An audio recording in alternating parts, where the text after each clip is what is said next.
Hello everyone, welcome on our YouTube channel that is Rampur physics वाले। तो पिछले video में हमने देखा था कि हम लोग कुछ एमसीक्यू और न्यूमेरिकल लगाया गया था। इस वीडियो में भी हम लोग कुछ एमसीक्यू और न्यूमेरिकल लगाएंगे, लेकिन न्यूमेरिकल जो होगा वो हमारा रिफ्रैक्टिव इंडेक्स टॉपिक से रिलेटेड सारी बातें होंगी। रिफ्रैक्टिव इंडेक्स में मैंने जो वीडियो बनाया हुआ है उसमें मैंने एक पॉइंट नहीं बताया था।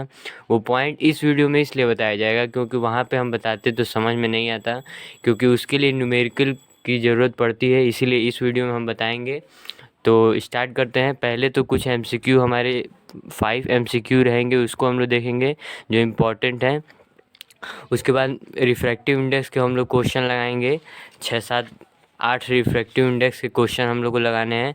तो आज जो है रिफ्रैक्टिव इंडेक्स से रिलेटेड जो भी न्यूमेरिकल होगा, बढ़िया बढ़िया न्यूमेरिकल आप लोग लगाएंगे, समझेंगे, और अगर कोई प्रॉब्लम हुआ तो कमेंट करेंगे।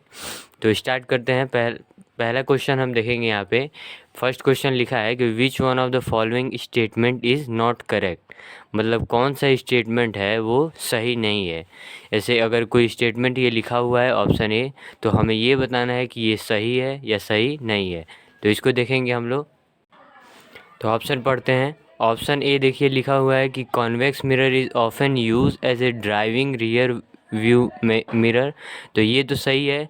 जब व्हीकल में क्या होता है, जो कार में जो शीशा लगा होता है वो कौन सा मिरर होता है, वो कॉन्वेक्स मिरर होता है। तो ये ऑप्शन तो हमारा सही है, लेकिन इस क्वेश्चन के हिसाब से जो है ये ऑप्शन हमारा रॉन्ग होगा। इसमें क्या है, हम लोग को बताना है कि कौन सा स्टेटमेंट रॉन्ग है, लेकिन ये स्टेटमेंट सही है, तो यहाँ पे टिक नहीं लगाएंगे। सेकंड क्वेश्चन हम देखेंगे। एक second option A convex is often use as shaving mirror. ठीक है, ये देखेंगे, इसको रखने देते हैं। नेक्स्ट ऑप्शन पढ़ते हैं। A concave mirror is often use as search light और ए टॉर्च। ये भी सही है। कॉनकेव मिरर में ही जो लाइट होते हैं या फिर टॉर्च होता है, हमारा कॉनकेव मिरर का यूज होता है, बताया गया है। जब यूजेज हम पढ़ा रहे थे ये चीज़ बताए थे। फिर अगला ऑप्शन है a concave mirror is often use as reflector behind lamp in a projector. ये भी सही है। लैम्प होता है, उसमें जो रिफ्लेक्टर का काम करता है वो कौन सा मिरर होता है, वो कॉनकेव मिरर होता है। तो हमारा ऑप्शन जो होगा वो ऑप्शन बी गलत होगा, क्योंकि सेविंग मिरर में भी हम बताए हैं कि कॉनकेव मिरर का यूज होता है, लेकिन यहाँ पे कॉन्वेक्स मिरर है। तो हमारा जो स्टेटमेंट जो सही नहीं है वो ऑप्शन बी है। अब ये क्वेश्चन क्यों कराया गया, क्योंकि इससे हम लोग को जो ये लिखे हुए हैं रियर व्यू मिरर में कौन सा मिरर यूज होता है, तो यूजेज हम लोग को अब पता चल गए। यहाँ पे यहाँ सेकेंड ऑप्शन में क्या होगा, कॉनकेव मिरर सही आंसर होगा, लेकिन कॉन्वेक्स मिरर दिया है तो नॉट करेक्ट पूछा है, तो हम लोग ऑप्शन बी पे टिक कर देंगे। तो इस क्वेश्चन को कराने का मतलब ये था कि आप लोग इसको जो यूजेज होंगे कॉनकेव मिरर के यूजेज, इसको लिख लेंगे और याद कर लेंगे, बोर्ड एग्जाम में जो है पूछ भी सकता है। तो नेक्स्ट क्वेश्चन बढ़ते हैं। Second question, a magnification greater than unity indicates. अच्छा, मैग्निफिकेशन इसका मतलब क्या है कि मैग्निफिकेशन की वैल्यू को है, सेकेंड क्वेश्चन हमारा ये बोल रहा है कि अगर मैग्निफिकेशन ग्रेटर देन यूनिटी है, अगर मैग्निफिकेशन ग्रेटर देन यूनिटी है तब क्या होगा। तो इसमें लिखा है कि रियल इमेज का फॉर्मेशन होगा, फिर साइज ऑफ इमेज छोटा हो जाएगा then the object, size of object छोटा हो जाएगा देन द इमेज, और both are of equal size. ये चारों ऑप्शन दिए हैं। तो अगर m ग्रेटर देन 1 है, तो पहले मैग्निफिकेशन का फॉर्मूला हम लोग क्या समझते हैं, HI/HO, मतलब इमेज का जो हाइट होगा और ये ऑब्जेक्ट का हाइट होगा। तो अगर 1 से वैल्यू बड़ा आ रहा है मैग्निफिकेशन, इसका मतलब क्या है कि हाइट ऑफ इमेज बड़ा होगा हाइट ऑफ ऑब्जेक्ट से। ये वैल्यू छोटी होगी तभी ना, डिवाइड करने पे क्या होगा 1 पॉइंट समथिंग या फिर 1 से बड़ा आएगा। तो इसका मतलब क्या है कि हाइट ऑफ इमेज बड़ी होगी और हाइट ऑफ ऑब्जेक्ट क्या होगी, स्मॉलर होगी। तो इसमें देखते हैं कि साइज ऑफ रियल इमेज तो होगा नहीं, size of image is smaller, ये भी नहीं होगा। साइज ऑफ ऑब्जेक्ट, देखिए साइज ऑफ ऑब्जेक्ट जो होगा स्मॉलर होगा then that of image. Image के जो हाइट है या फिर साइज, उससे क्या होगा, ये हाइट ऑफ ऑब्जेक्ट छोटा होगा। तो इसीलिए हमारा ऑप्शन सी हो जाएगा। बढ़ते हैं नेक्स्ट क्वेश्चन पे। If a man is 6 feet tall, what is the smallest size plane mirror he can use to see his entire image। अब इस क्वेश्चन को जो है वो समझना भी है और ऊपर से तो इसको याद कर लेना है कि कैसे करना है। जैसे अगर कोई भी ऑब्जेक्ट होगा, जैसे मान लीजिए ये कोई आदमी है, मैन है ये, ठीक है। अगर इस मैन का साइज क्या दिया है, 6 फीट टाल दिया है, तो अगर हम लोग को प्लेन मिरर का यूज करना है और प्लेन मिरर का यूज करके अब हम लोग को सबसे स्मॉलेस्ट साइज प्लेन मिरर का यूज करना है, मतलब जितना छोटा से छोटा प्लेन मिरर हम लोग यूज कर सकते हैं इस मैन के क्या करने के लिए, to see his entire image, मतलब इस आदमी के पूरे पूरे बॉडी को देखने के लिए कितना छोटा प्लेन मिरर का हम लोग यूज करें जिससे देख पाएँ। तो अगर 6 फीट टाल है तो इसको हम लोग को याद कर लेना है कि अगर मैन का साइज 6 फीट टाल है तो इसका हाफ अगर कर दे रहे हैं, हाफ, तो वो हो जाएगा smallest size of plane mirror. तो इसका हाफ करने पे क्या हो जाएगा, 3 फीट टाल। जैसे 6 है तो 6 का हाफ करेंगे तो क्या हो जाएगा, 3 हो जाएगा। तो 3 फीट टाल हम लोग को अगर प्लेन मिरर मिल जाए तो हम लोग इस मैन के जो पूरा साइज है, जो हाइट है इसका, उसको हम लोग देख सकते हैं। अगर 6 दिया है तो 6/2 करेंगे, अगर 8 दिया होता तो 8/2 करेंगे, तो 4 फीट टाल आ जाता है। 4 फीट टाल मतलब क्या है, ये मिरर का जो साइज़ है। अगर 4 फीट का मिरर अगर हम लगाएंगे सबसे स्मॉलेस्ट, तो भी हम लोग उस आदमी के पूरे हाइट को देख सकते हैं। इस चीज़ को आप लोग घर पे भी ऑब्जर्व कर सकते हैं। आप लोग अगर अपने हाइट को देखना चाहते हैं कि अपने हाइट को अगर देखना चाह रहे हैं, अगर आपका हाइट जो है वो अगर 7 फीट है, 7 फीट, तो अगर आप लोग 3.5 फीट का अगर मिरर रखते हैं अपने सामने, तो भी आप लोग देखेंगे कि आप लोग का जो इमेज का फॉर्मेशन होगा वो पूरे साइज़ का होगा। तो इसको आप लोग घर पे ऑब्जर्व भी कर सकते हैं। तो हमारा ऑप्शन कौन सा हो जाएगा, ऑप्शन ए, 3 फीट टाल। पढ़ते हैं नेक्स्ट क्वेश्चन पे। In torches, search light and headlights of a vehicles the bulb is placed. ये देखिए, ये क्वेश्चन जो है ये बहुत ही इंपॉर्टेंट क्वेश्चन है, इसको आप लोग डायरेक्ट याद भी कर लेंगे। तो इस क्वेश्चन को लाने का मकसद ये था, ये हम समझा दे रहे हैं, ये आंसर हम डायरेक्ट लिख दिए हैं ताकि इसमें आप लोग समझ में भी नहीं आता, इसीलिए डायरेक्ट आंसर लिख दिए हैं। अब फोर्थ क्वेश्चन समझने वाला क्या है कि टॉर्च होता है, ठीक है, पहले टॉर्च समझेंगे। सर्च लाइट और हेडलाइट ऑफ व्हीकल सेम चीज़ें होती हैं। जो बल्ब रखा हुआ है, ये पूछ रहा है कि बल्ब आखिर कहाँ रखा होता है। तो अगर हम लोग टॉर्च की बात करें, ऐसे कुछ हमारा टॉर्च होता है, ये फिगर सही नहीं बना पाते हैं, थोड़ा ध्यान दीजिएगा आप लोग। तो टॉर्च होता है, तो हम लोग इस इतने वाले पार्ट की अगर अगर हम लोग अंदर देखें तो होता क्या है कि अंदर हमारा ऐसे कॉनकेव मिरर होता है। जब इस टाइप का स्फेरिकल मिरर का पार्ट हो तो कौन सा मिरर हो, कॉनकेव मिरर। यहीं पे हमारा कहीं बल्ब रखा हुआ रहता है। जैसे ये यहाँ का बात करें, यहाँ पे कौन सा मिरर होगा, कॉनकेव मिरर, बल्ब यहाँ पे रखा होता है। और रे ऑफ लाइट जो है हमारे ऐसे आती हैं, तो यहाँ से रे ऑफ लाइट जाती हैं, तो हम लोग को टॉर्च से जो है लाइट निकलता हुआ दिखता है। तो होगा क्या कि अगर यहाँ आंसर में क्या लिखा है, आंसर में लिखा है कि अगर हम लोग बल्ब को फोकस के नियर रखें, वैसे लिखा है नियर फोकस, लेकिन हम लोग रखते हैं फोकस पे ही। तो अगर ये हमारा मिरर है, ये वाला हम बोल रहे हैं, जैसे इसको ऐसे साइड चेंज करके बता रहे हैं। अगर ये हमारा कॉनकेव मिरर होता है, ध्यान देंगे कि इन तीनों में क्या होता है, कॉनकेव मिरर होता है। तो कॉनकेव मिरर इस साइज का होगा।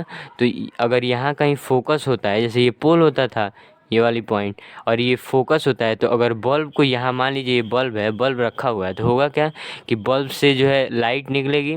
तो फोकस से रे ऑफ लाइट निकलेंगे मिरर पे ऐसे रे ऑफ लाइट आएगी, और मिरर से रे ऑफ लाइट आती है तो क्या हो जाती है, पैरेलल हो जाती है। ये भी पता है कि पैरेलल अगर जा रही है, प्रिंसिपल एक्सिस ये हमारा होगा, तो पैरेलल रे ऑफ लाइट आती है तो फोकस से जाती हैं। लेकिन अगर फोकस पे बल्ब रखा हुआ है और फोकस से रे ऑफ लाइट अगर निकल रही है तो प्रिंसिपल एक्सिस के पैरेलल हो जाएंगे। तो पैरेलल होने से क्या होगा, ये हमारा पूरा बल्ब हुआ, ये हमारा जो आगे रिफ्लेक्टर नहीं, जो आगे हम लोग को लगाया गया रहता है वो चीज़ है। तो क्या होगा, जब फोकस से रे ऑफ लाइट निकलेंगी तो ये पैरेलल हो जाएंगे, और पैरेलल होने के कारण ये रे ऑफ लाइट टॉर्च से बाहर निकलती हुई दिखती हैं। और बाहर जब पैरेलल रे ऑफ लाइट निकलती हैं तो हम लोग को ज़्यादा दूर तक लाइट दिखता है, ये चीज़ है। तो ये समझ में आ गया। तो इसीलिए हम लोग फोकस पे रखेंगे ताकि रे ऑफ लाइट अगर फोकस से निकले तो प्रिंसिपल एक्सिस के पैरेलल हो जाएं। और पता है कि पैरेलल लाइन जो होती हैं, पैरेलल रे ऑफ लाइट जो यहाँ से निकलेगी वो इनफाइनाइट डिस्टेंस तक ट्रेवल कर सकती है, मतलब मान के हम लोग चलते हैं। तो इनफाइनाइट डिस्टेंस का मतलब क्या हुआ कि ज़्यादा दूर तक जा सकती है, तो ये चीज़ हुआ। तो यहाँ पे इसीलिए ये ऑप्शन होगा वेरी नी। अगर ऑप्शन में दिया होगा एट फोकस, अगर ऑप्शन में एट फोकस ऑफ रिफ्लेक्टर, ये रिफ्लेक्टर यही है, मिरर ही है, कॉनकेव मिरर को ही रिफ्लेक्टर बोलते हैं। क्या होता है कि रिफ्लेक्ट कराने का काम करता है कॉनकेव मिरर, तो इसीलिए इसको रिफ्लेक्टर बोलते हैं।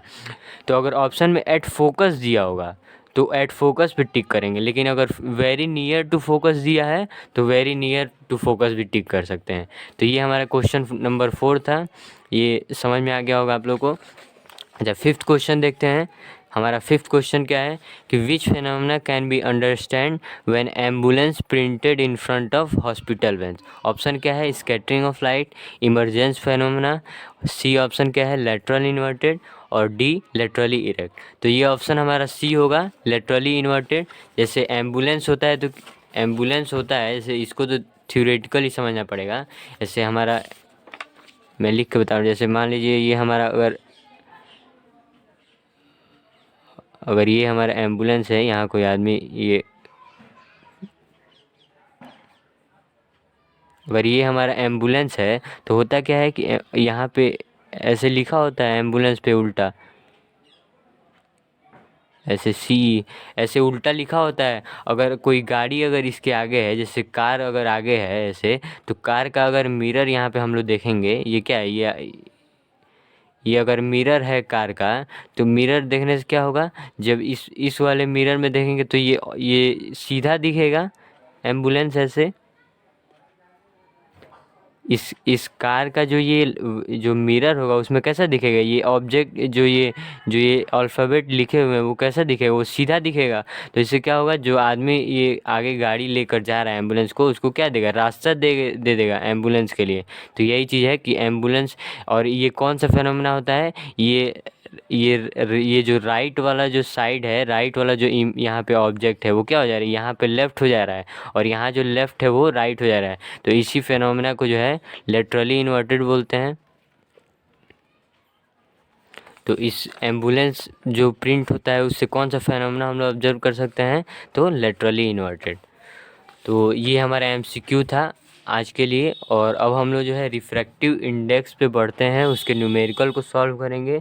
बहुत ही अच्छे अच्छे न्यूमेरिकल हैं, ऐसा ही न्यूमेरिकल आप लोग के बोर्ड में आने के ज़्यादा चांसेस हैं, तो आप लोग इसको ध्यान दीजिएगा। और अब हम लोग पहले रिफ्रैक्टिव इंडेक्स पे बढ़ने से पहले थोड़ा उसके जो है हम लोग उसके जो फॉर्मूले हैं उसको हम लोग एक बार ध्यान में देख लेते हैं, जो हमारे वीडियो में बताया गया है। तो पहला फार्मूला क्या था, C/Vm। ये फार्मूला कैसे आया था, ये फार्मूला हमारा डिफिनीसन ही यही था फार्मूले का, कि अगर किसी मीडियम का रिफ्रैक्टिव इंडेक्स निकालना है तो ये जो एयर या वैक्यूम की स्पीड होगी लाइट की उसका, और ये मीडियम में जो स्पीड होगी उन दोनों का रेशियो जो होगा वही उस मीडियम का रिफ्रैक्टिव इंडेक्स होगा। तो ये चीज़ है। फिर एक और फार्मूला हम लोग पढ़े हैं कि अगर ऐसे लिखा हुआ है कि फर्स्ट मीडियम का refractive index with respect to second, तो इसको हम लोग ऐसे भी लिख सकते हैं, यहाँ पे 2 होगा, U1/U2। और हम लोग को पता है कि अगर ये तो रिफ्रैक्टिव इंडेक्स के टर्म में है, और अगर वेलोसिटी के टर्म में लिखे तो V2/V1, उल्टा हो जाता है वेलोसिटी के टर्म में। तो ये चीज़ें हैं। फिर एक और फार्मूला हम लोग पढ़े थे कि अगर U12 दिया है और अगर U21 निकालने को दे दे तो हम लोग रेसिप्रोकल कर सकते हैं इसका। ये हमारा फार्मूला है। और एक क्वेश्चन क्या होता है कि ऐसे U12 दे देगा और U31 दे देगा, ठीक है। मतलब क्या है कि एक रिफ्रैक्टिव इंडेक्स दूसरे मीडियम के रिलेटेड ये दे देगा और दूसरे मीडियम के रिलेटेड कुछ और दे देगा, और हम लोग को U32 की वैल्यू फाइंड करने को पूछेगा। तो ऐसे हम लोग सॉल्व करेंगे, लेकिन इस क्वेश्चन के लिए जो है फॉर्मूला नहीं, हम इसको सॉल्व करा के बताएंगे कैसे होगा। तो ये हमारे फार्मूले हो गए। और अब हम लोग जो है जो एब्सोल्यूट, अब यहाँ पे समझने की कोशिश करेंगे एब्सोल्यूट रिफ्रैक्टिव इंडेक्स और रिलेटिव रिफ्रैक्टिव इंडेक्स। इन दोनों टर्म को जो है क्लियरली आज इस वीडियो में हम लोग समझने की कोशिश करेंगे। तो एब्सोल्यूट रिफ्रैक्टिव इंडेक्स होता क्या है कि अगर जैसे रिफ्रैक्टिव इंडेक्स क्या है, दो मीडियम के बारे में जो बातें हो रही हैं वही है रिफ्रैक्टिव इंडेक्स। तो एब्सोल्यूट में भी दो मीडियम होगा, लेकिन अगर पहला मीडियम जो है मीडियम वन अगर एयर का मीडियम हो जाए, और हम लोग को पता है कि हम लोग एयर मानते हैं और एयर को वैक्यूम भी बोल सकते हैं। तो एयर हो या वैक्यूम हो, अगर पहला मीडियम जो है एयर हो और वैक्यूम हो, और मीडियम सेकंड जो है वो एनी मीडियम हो। एनी मीडियम का मतलब कि एयर और वैक्यूम को छोड़कर, अगर एयर वैक्यूम यही मीडियम अगर एयर वैक्यूम हो जाएगा तो रे ऑफ लाइट जो है सेम पाथ पे चली जाएंगी, डेविएट नहीं होंगी। तो ये चीज़ है कि अगर दूसरा कोई मीडियम हो इन दोनों मीडियम को छोड़कर, तो अगर मीडियम वन एयर या वैक्यूम है और मीडियम सेकंड कोई दूसरा मीडियम है, जैसे वाटर बोल सकते हैं, ग्लास बोल सकते हैं, ये चीज़ें हैं कोई भी, अगर ये सब मीडियम हो तो जो रिफ्रैक्टिव इंडेक्स की वैल्यू होती है, जो रिफ्रैक्टिव इंडेक्स की वैल्यू होती है उसी को हम लोग एब्सोल्यूट रिफ्रैक्टिव इंडेक्स यहाँ पे बोलते हैं। अगर मीडियम एयर हो गया तो एब्सोल्यूट रिफ्रैक्टिव इंडेक्स, ए से एयर तो ए से एब्सोल्यूट रिफ्रैक्टिव इंडेक्स। जैसे क्या बोलता है, जैसे बुक में दे देता है यू ग्लास क्या है 1.3 है, यू वाटर क्या है 1.4 है, ऐसे रिफ्रैक्टिव इंडेक्स की वैल्यू दे देता है। तो हम पहले ही बताए हैं आप लोग को कि रिफ्रैक्टिव इंडेक्स की वैल्यू जो है अगर सिंगल वैल्यू दिया है, जैसे सिंगल मीडियम का रिफ्रैक्टिव इंडेक्स का वैल्यू दिया है, तो ये गलत नहीं है, क्योंकि यहाँ पे जो है यहाँ एयर या वैक्यूम के रिस्पेक्ट में दिया रहता है। ये हम लोग को ए और वी जो है वो दिखाया नहीं जाता है, लेकिन हम लोग मान के चलेंगे कि ये एयर के रिस्पेक्ट में दिया हुआ है। अच्छा, एयर के रिस्पेक्ट में देने से क्या होगा, रिफ्रैक्टिव इंडेक्स एयर का हो या एयर या वैक्यूम का, ये हम लोग 1 मान कर चलते हैं। ठीक है, 1 पॉइंट समथिंग होता है, लेकिन टोटली जो है कॉन्सेप्ट पे हम लोग 1 मान के चलेंगे जब न्यूमेरिकल सॉल्व करेंगे। अच्छा, ये बात हो गया। जैसे एक बार और बता दे रहे हैं, एब्सोल्यूट रिफ्रैक्टिव इंडेक्स है क्या, अगर दो मीडियम है, दो मीडियम में से कोई एक मीडियम अगर एयर है या वैक्यूम है और उसके रिफ्रैक्टिव इंडेक्स की वैल्यू आ रही है, तो वो रिफ्रैक्टिव इंडेक्स हम लोग का एब्सोल्यूट रिफ्रैक्टिव इंडेक्स कहा जाएगा। अच्छा, सेकंड टर्म क्या है, रिलेटिव रिफ्रैक्टिव इंडेक्स। तो इसमें भी मीडियम 1 होगा, मीडियम 2 होगा, दो मीडियम होगा। तो अगर मीडियम 1 जैसे कोई भी मीडियम हो, जैसे ये दोनों मीडियम जो है एयर या वैक्यूम को छोड़कर जो भी मीडियम हो, जैसे मीडियम फर्स्ट अगर ग्लास हो जाए और सेकंड मीडियम वाटर हो जाए, ये चीज़ें हो सकती हैं। दोनों मीडियम अलग अलग है, मतलब एयर और वैक्यूम अगर नहीं है तो इसका मतलब क्या है कि वो रिलेटिव रिफ्रैक्टिव इंडेक्स है। तो इसको क्या लिखेंगे, U R, relative refractive index. तो ये चीज़ें हो गई। अभी इसी को क्वेश्चन में हम लोग इसी प्रोसेस को हम लोग ध्यान देते हुए न्यूमेरिकल को सॉल्व करेंगे। तो हमारा पहला न्यूमेरिकल हम लोग देखने जा रहे हैं, और हम लोग ये जो फार्मूले हैं ये तीनों फार्मूले, और ऐसा क्वेश्चन भी आएगा, फर्स्ट क्वेश्चन इसी पे बेस्ड है, तो इसको ध्यान में रखते हुए हम लोग आगे चलेंगे। तो फर्स्ट क्वेश्चन हमारा अब इसमें दिया है विथ रिस्पेक्ट टू एयर। अब देखिए यहाँ पे रिफ्रैक्टिव इंडेक्स का न्यूमेरिकल है, तो यहाँ पे विथ रिस्पेक्ट टू एयर आ गया। इसका मतलब क्या हुआ, एयर आ गया तो एब्सोल्यूट रिफ्रैक्टिव इंडेक्स की बातें हो रही हैं। ठीक है। अच्छा, एब्सोल्यूट रिफ्रैक्टिव इंडेक्स को हम लोग सिंगल टर्म में भी लिख सकते हैं। जैसे हम लोग अगर वाटर और ग्लास में लिखना हो तो क्या लिखेंगे, ऐसे लिखना है कि वाटर का refractive index with respect to glass. ये दो टर्म में हुआ, लेकिन एब्सोल्यूट रिफ्रैक्टिव इंडेक्स हमेशा एक टर्म में लिखेंगे। मतलब ग्लास का होगा तो ग्लास का अलग लिखेंगे, वाटर का होगा तो वाटर का अलग लिखेंगे। क्यों लिखेंगे, क्योंकि एयर का जो है हम लोग 1 मान के चलते हैं, तो 1 से इसीलिए यहाँ पे इसको लिखते नहीं हैं, बस यही चीज़ है। तो अब देखेंगे क्वेश्चन में क्या दिया हुआ है, विथ रिस्पेक्ट टू एयर, इसका मतलब है कि एब्सोल्यूट रिफ्रैक्टिव इंडेक्स की बात हो रहा है, ऑफ आइस इज़ 1.13। ये रिफ्रैक्टिव इंडेक्स किसका है, आइस का है, तो यू ऑफ आइस लिख सकते हैं।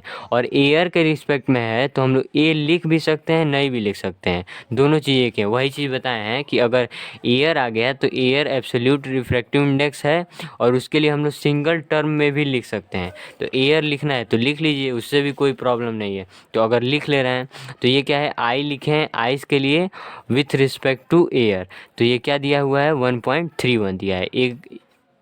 एक इक्वेशन हम लोग का ये हो गया।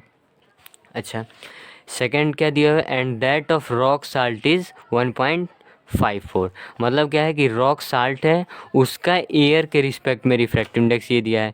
मतलब अगर रॉक साल्ट को आर से डिनोट करें तो एयर के रिस्पेक्ट मतलब URA जो है 1.4 दिया, 1.54 दिया है। ये सेकेंड इक्वेशन हमारा हो गया।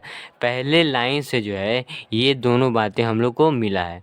ये दोनों फिजिक्स में क्या है, पहले क्वेश्चन पढ़ेंगे, जो दिया है उसको लिखेंगे, फिर देखेंगे कि सॉल्यूशन क्या हो सकता है, कौन सा फार्मूला हम लोग पढ़े हैं उसका यूज करके इसका सॉल्यूशन कैसे निकाल सकते हैं, ये हम लोग को देखना है।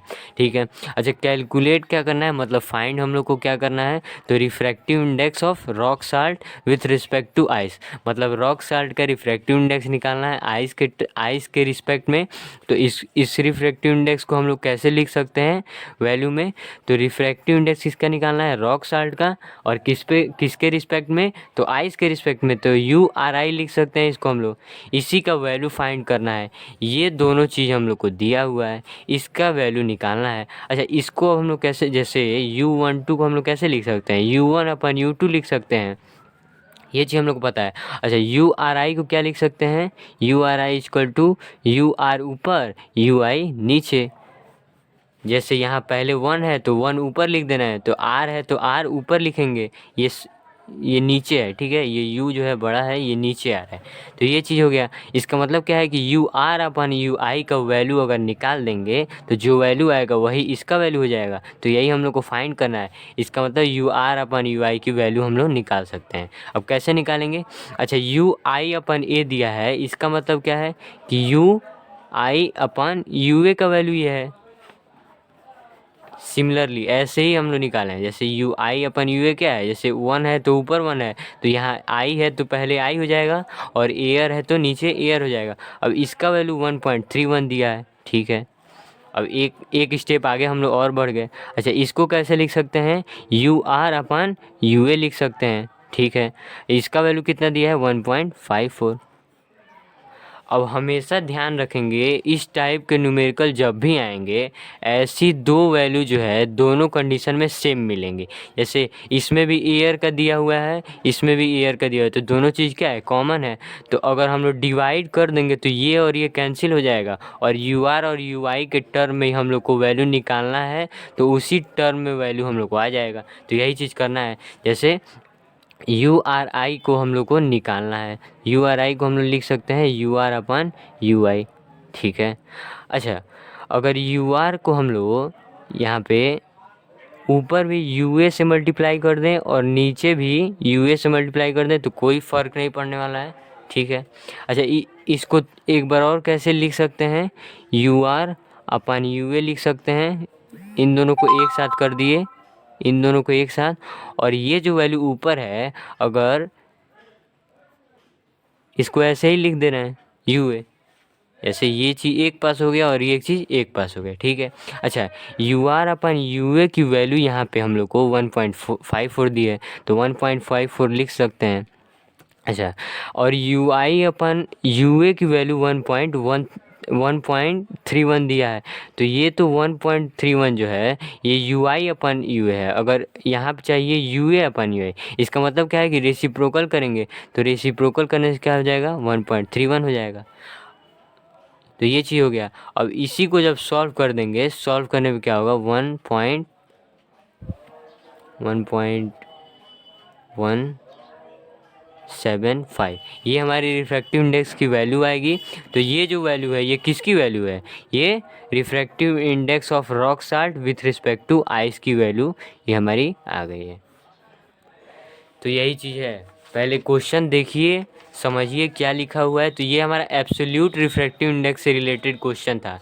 जब भी मीडियम एयर आ जाए, कोई भी मीडियम हो, फर्स्ट मीडियम हो या सेकंड मीडियम, अगर एयर आ गया इस रिफ्रैक्टिव इंडेक्स में तो वो एब्सोल्यूट रिफ्रैक्टिव इंडेक्स से रिलेटेड होगा। तो ये हमारा न्यूमेरिकल था, बहुत ही अच्छा न्यूमेरिकल था। सिमिलरली जो थर्ड न्यूमेरिकल है वो सेम यही प्रोसेस होगा, इसीलिए थर्ड न्यूमेरिकल मैं नहीं लगाऊंगा। आप इसको जो है सॉल्व करिएगा और इसका आंसर जो है कमेंट बॉक्स में लिखना है। ठीक है। तो सेकंड क्वेश्चन पे बढ़ते हैं। ये हमारा जैसे जो मैं 7-8 क्वेश्चन लेकर आया हूँ वो हर क्वेश्चन अलग अलग टाइप का है, लेकिन इस टाइप का क्वेश्चन जो है पूछता है और बहुत प्रॉब्लम होता है बच्चों को, इसीलिए 2 क्वेश्चन लाए हैं। एक तो हम लगा दिए हैं, सॉल्व करके समझा दिए हैं। सेकेंड क्वेश्चन आप लोग सॉल्व करिएगा और कमेंट बॉक्स में आंसर आप लोग बताइएगा, ठीक है। फिर सेकेंड क्वेश्चन अब देखते हैं हम लोग। सेकेंड क्वेश्चन, तो सेकेंड क्वेश्चन में क्या दिया है कि रिफ्रैक्टिव इंडेक्स ऑफ ग्लास दिया हुआ है इज़ 1.65, ठीक है। रिफ्रैक्टिव इंडेक्स ग्लास का दिया हुआ है 1.65। अच्छा, ये चीज़ हम लोग को पता है कि अगर सिंगल मीडियम का रिफ्रैक्टिव इंडेक्स दिया है, इसका मतलब क्या है कि वो एब्सोल्यूट रिफ्रैक्टिव इंडेक्स का बात कर रहा है। तो हम लोग यहाँ पे एयर भी लिख सकते हैं, लेकिन नहीं लिखेंगे, क्वेश्चन पढ़ते हैं आगे। अब देखिए, what is the speed of light in glass. अच्छा, ये जो है ये वीजी की बात कर रहा है, मतलब स्पीड ऑफ लाइट पूछ रहा है किसमें, तो ग्लास वाले मीडियम में। अच्छा, तो हम लोग को पता है कि यू और वी का जो फार्मूला है, एक फार्मूला हम लोग को पता है, यहाँ पे देखेंगे ये फार्मूला जो हम लोग को आया था, यही इसी फार्मूले से सॉल्व होगा। देखिए, अगर जैसे इस क्वेश्चन में क्या है कि रिफ्रैक्टिव इंडेक्स का वैल्यू दे दिया है सिंगल मीडियम का, जैसे ग्लास एक सिंगल मीडियम है तो उसका रिफ्रैक्टिव इंडेक्स का वैल्यू दे दिया है। और अगर वेलोसिटी पूछ रहा है, तो अगर एक मीडियम का रिफ्रैक्टिव इंडेक्स दिया है और वेलोसिटी पूछेगा तो हम लोग को फार्मूला यही लगाना है, ठीक है। लेकिन अगर वही 2 मीडियम का रिफ्रैक्टिव इंडेक्स दे दिया है, अलग अलग मीडियम, जैसे ग्लास हो जाए, वाटर हो जाए, तो ये इसके लिए क्या करेंगे, ये फार्मूला लगाएंगे। और ये अगर वेलोसिटी के 2 वेलोसिटी दिया होगा तो रिफ्रैक्टिव इंडेक्स ऐसे निकालेंगे। तो एक वेलोसिटी दिया है और इस सी का वैल्यू हम लोग को 3 × 10⁸ मीटर पर सेकेंड पता होता है, तो इसको हम लोग अपने से पुट कर देंगे वैल्यू। जैसे फार्मूला क्या बन सकता है, UG = C/VG लिखेंगे, ये फार्मूला होगा। अब UG की वैल्यू पता है और C की वैल्यू 3 × 10⁸ मीटर पर सेकेंड पता है, तो इन दोनों को वैल्यू पता है, तो VG हम लोग यहाँ से निकाल सकते हैं। तो ये हमारा VG कैसे सॉल्व कर दे रहे हैं, तो ये क्या हो जाएगा, C ऊपर रहेगा और ये UG नीचे आ जाएगा, तो UG की वैल्यू यहाँ रखेंगे 1.65। इसको आप लोग सॉल्व कर देंगे तो हमारा जो आंसर आएगा वो वेलोसिटी हो जाएगा ग्लास में। तो ये हमारा हो गया सेकंड क्वेश्चन, इस टाइप का था। बढ़ते हैं नेक्स्ट क्वेश्चन पे। और थर्ड क्वेश्चन बताए हैं कि थर्ड क्वेश्चन जो है फर्स्ट क्वेश्चन की तरह ही है, तो आप लोग इसको सॉल्व करके कमेंट बॉक्स में रिप्लाई करेंगे, ठीक है। फिर फोर्थ क्वेश्चन अब हम लोग बढ़ते हैं आगे। जैसे यहाँ देखिए, अभी मैं वही चीज़ बता रहा था कि अगर 2 वेलोसिटी दिया हो, वेलोसिटी अगर 2 मीडियम का दिया हो, तो रिफ्रैक्टिव इंडेक्स हम लोग निकाल सकते हैं इस वाले और इस वाले फार्मूले को रिलेट करके। तो ये वही क्वेश्चन है कि if the speed of light in medium 1 ये है और मीडियम 2 में ये दिया है, तो रिफ्रैक्टिव इंडेक्स निकालना है, वही चीज़ है। तो लिखेंगे इसको हम लोग, फोर्थ क्वेश्चन। तो मीडियम 1 की जो स्पीड है वो कितना है, 2.5, मतलब अगर V1 लिख दें मीडियम 1 के बारे में, तो 2.5 × 10⁸ मीटर पर सेकेंड, ये हमारी वैल्यू क्या है, मीडियम फर्स्ट की स्पीड ऑफ लाइट की वैल्यू दिया है। अगर मीडियम 2 को देखें तो 2 × 10⁸, तो यहाँ पे V2 लिख सकते हैं। ये क्या है, वेलोसिटी का ही वैल्यू दिया है, तो ये हमारा सेकेंड मीडियम का हो गया। अच्छा, अब निकालना क्या है, then the refractive index of medium 1 with respect to medium 2, मतलब इसका वैल्यू निकालना है। ये क्या है, refractive index of first medium with respect to second medium, मतलब पहले मीडियम का रिफ्रैक्टिव इंडेक्स की वैल्यू सेकंड मीडियम के रिस्पेक्ट में निकालना है, ठीक है। तो U12 को हम लोग कैसे लिख सकते हैं, इसको क्या लिख सकते हैं, U1/U2 लिख सकते हैं, लेकिन हम लोग को इसका रेशियो नहीं दिया है, मतलब इसका और इसका वैल्यू नहीं दिया है, और हम लोग को वेलोसिटी का रेशियो दिया है। तो हम लोग को क्या पता है कि यहाँ पे ऊपर जो है V2 हो जाता है, नीचे V1 हो जाता है। तो इसको सॉल्व करेंगे तो जो आंसर हमारा आएगा वो इसका वैल्यू हो जाएगा। यहाँ पे फॉर्मूला लगाएंगे, U12 क्या हो जाएगा, V2/V1, तो V2 को वैल्यू 2 × 10⁸/2.5, इसको सॉल्व कर लेंगे, हमारा आंसर आ जाएगा, ठीक है। बढ़ते हैं नेक्स्ट क्वेश्चन पे। हमारा ये फिफ्थ क्वेश्चन है, ये इससे रिलेटेड फिगर दिया हुआ है। तो फिफ्थ क्वेश्चन देखते हैं क्या दिया है, what is the value of refractive index if angle of incidence and angle of refraction given below. अच्छा, ये चीज़ क्या है, हम लोग लॉ ऑफ रिफ्लेक्शन पढ़े हुए हैं कि साइन I और साइन R, इसका जो रेशियो होता है वो एक कांस्टेंट होता है, और वही कांस्टेंट क्या होता है, म्यू का वैल्यू होता है। तो ये रिफ्रैक्टिव इंडेक्स अगर एंगल भी दिया हो, एंगल ऑफ इंसिडेंस और एंगल ऑफ रिफ्लेक्शन, तो ये दोनों वैल्यू अगर दिया हो तो साइन में रख के क्या करना है, वो अगर जो रेशियो आएगा वही रिफ्रैक्टिव इंडेक्स हो जाएगा। तो सेम चीज़ यहाँ है कि अगर एंगल ऑफ इंसिडेंस का वैल्यू, ये देखिए ये फिगर दिया हुआ है, अब फिगर में भी ध्यान देना हम लोग को। जैसे यहाँ पे जो फिगर है, ये हमारा कौन सा क्वेश्चन है, 5th क्वेश्चन। फिगर हमारा ये दिया हुआ है, ये नॉर्मल है हमारा, ये 45 डिग्री दिया हुआ है, और ये जो रे ऑफ लाइट है ये ऐसे चल जा रही है, ये हमारा एंगल 60 डिग्री दिया हुआ है। ठीक है, इसको सॉल्व करेंगे तो होगा क्या कि पहले साइन आई अपन साइन आर का अगर रेशियो चाहिए तो हम लोग को आई एंगल ऑफ इंसिडेंस और एंगल ऑफ रिफ्लेक्शन की वैल्यू पहले चाहिए, मतलब एंगल चाहिए। और हम लोग को पता है एंगल ऑफ इंसिडेंस क्या होता है, एंगल ऑफ इंसिडेंट नॉर्मल और इंसिडेंट रे के बीच का एंगल होता है, ये वाला एंगल। ठीक है, ये वाला एंगल होता है, लेकिन वैल्यू हम लोग को ये वाला एंगल का दिया है। अच्छा, ये चीज़ दिया है तो हम लोग इसको कैसे फाइंड करेंगे, तो हम लोग को पता है कि ये सरफेस है, सरफेस के परपेंडिकुलर जो लाइन इंसिडेंट कर रही है वो 90 डिग्री सरफेस से बनाती है। मतलब क्या है कि ये टोटल एंगल कितना होगा, ये टोटल एंगल 90 डिग्री होगा। अब अगर ये वाली एंगल 45 डिग्री है तो ये एंगल कितने हो जाएगी, 45 डिग्री। इसका मतलब क्या है कि और ये जो एंगल आएगा वो क्या होगा, वो आई की वैल्यू हो जाएगी, तो आई की वैल्यू 45 डिग्री। ठीक है, सिमिलरली अब ये एंगल 60 है, और हम लोग को रिफ्लेक्शन जो होता है, एंगल ऑफ रिफ्लेक्शन, वो ये वाली वैल्यू होती है नॉर्मल और रिफ्लेक्टेड रे के बीच का एंगल जो होता है वो आर की वैल्यू यानी एंगल ऑफ रिफ्लेक्शन की वैल्यू होती है। तो अगर ये वैल्यू 60 है तो ये वैल्यू हमारी कितनी हो जाएगी, 30 हो जाएगी, क्योंकि टोटल क्या होता है, ये टोटल 90 डिग्री होता है, तो ये 60 होगा तो ये 30 हो जाएगा। तो आर की वैल्यू 30 डिग्री हो गई। तो अगर आई और आर की वैल्यू आ गई तो हम लोग साइन में पुट करें तो साइन आई यानी sine 45 degree upon sine r का मतलब साइन 30 डिग्री। इसका जो रेशियो होगा जो वो कांस्टेंट आएगा, और इसी कांस्टेंट को रिफ्रैक्टिव इंडेक्स कहेंगे। तो रिफ्रैक्टिव इंडेक्स की वैल्यू देख लेते हैं, साइन 45 1/√2, साइन 30 1/2। ठीक है, इसको कैसे लिख सकते हैं, इसको ऐसे लिखेंगे और ये 2 ऊपर चला जाएगा तो 2 ऐसे। तो इसको सॉल्व जब ऐसे कट करेंगे तो क्या हो जाएगा, √2 हो जाएगा, यू की वैल्यू √2 आंसर हो जाएगा हमारा रिफ्रैक्टिव इंडेक्स।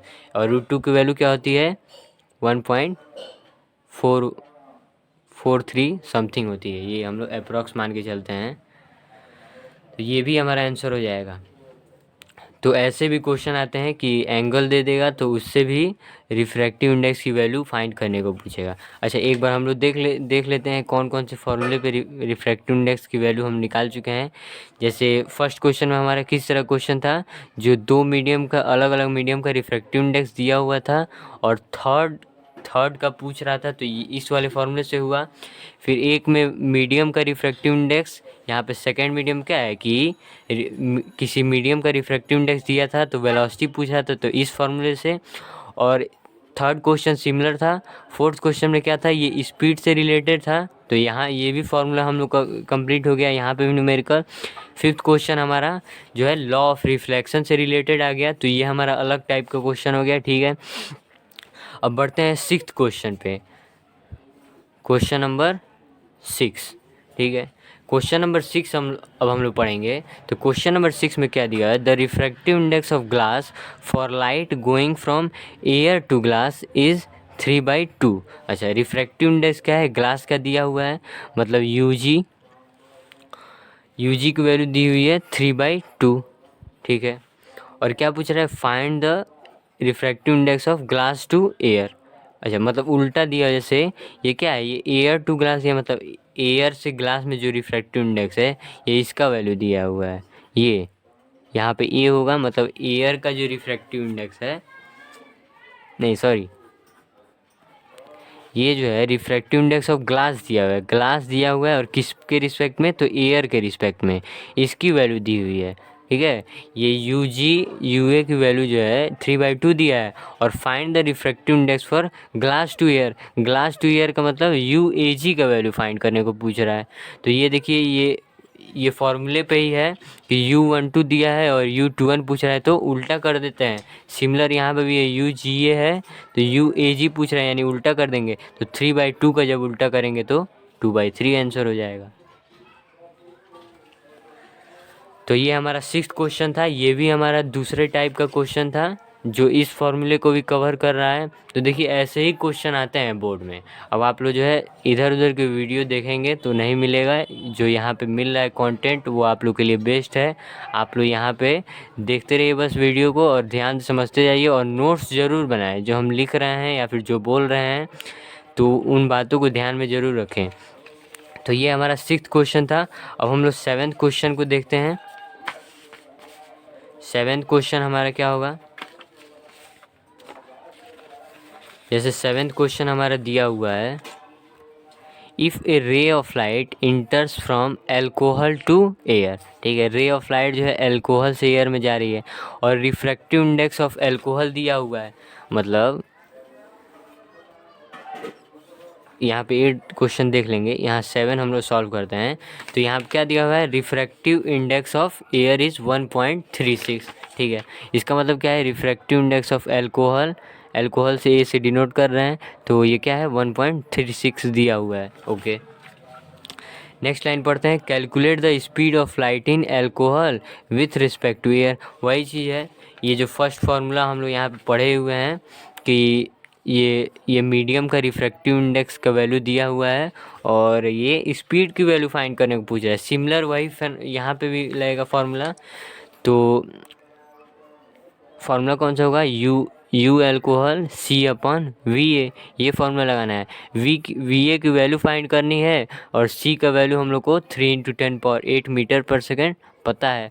UA की वैल्यू जो है यहाँ पे दी हुई है तो इसको रखेंगे, UA की वैल्यू 1.36, C की वैल्यू 3 × 10⁸ और ये VA की वैल्यू निकालना है।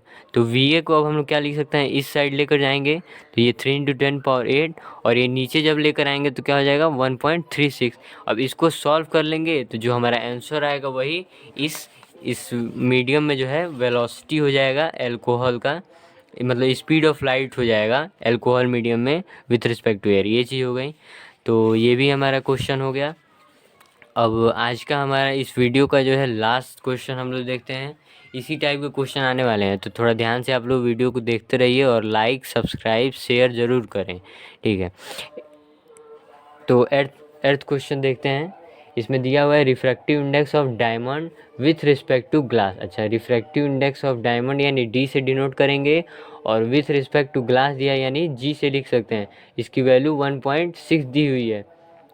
तो ये हमारे क्वेश्चन पढ़ने से ये हमको मिला। And absolute refractive index of glass 1.5। अच्छा, एब्सोल्यूट रिफ्रैक्टिव इंडेक्स पूछ दे रहा है, इसका मतलब क्या है कि U और एक तो एयर मीडियम हो जाएगा। एब्सोल्यूट रिफ्रैक्टिव इंडेक्स बोलने का मतलब क्या है कि एक मीडियम जो होगा वो एयर होगा। तो ग्लास का दिया हुआ है तो glass with respect to air लिख सकते हैं 1.5। तो ये वैल्यू दी है। अब हम लोग को क्या फाइंड करना है, find the absolute refractive index of diamond. अच्छा, डायमंड का पता करना है, डायमंड का, और एब्सोल्यूट है तो एयर के रिस्पेक्ट में, तो ये फाइंड करना है। ये दोनों वैल्यू दिया हुआ है। ठीक है, तो वही सिमिलर यहाँ पे UDG को क्या लिख सकते हैं, UD/UG लिख सकते हैं।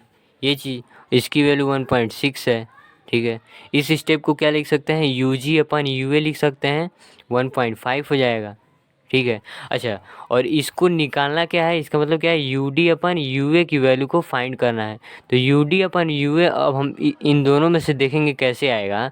तो अगर इन दोनों को हम लोग मल्टीप्लाई कर दें डायरेक्ट, जैसे मल्टीप्लाई करने से क्या हो जाएगा, ये UD हो जाएगा UG और इसको मल्टीप्लाई कर रहे हैं तो UG/UA।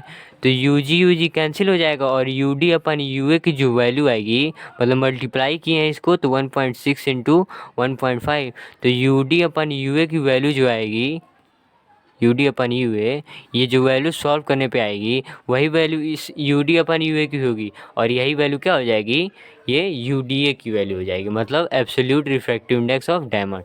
तो इसको आप लोग सॉल्व कर लेंगे। तो ये हमारा इस पार्ट का जो है न्यूमेरिकल और एमसीक्यू का ये वीडियो था हमारा। अब अगले लेक्चर में हम लोग असर्शन रीजनिंग के क्वेश्चन को समझेंगे, असर्शन रीजनिंग के क्वेश्चन को कैसे करते हैं आसानी से ये भी समझेंगे। तब तक के लिए वीडियो को लाइक शेयर कमेंट ज़रूर करें। और यहाँ ये थर्ड क्वेश्चन का आप लोग स्क्रीनशॉट एक बार ले सकते हैं, और इस क्वेश्चन का जो है आप लोग कमेंट ज़रूर करेंगे आंसर। तो थैंक यू।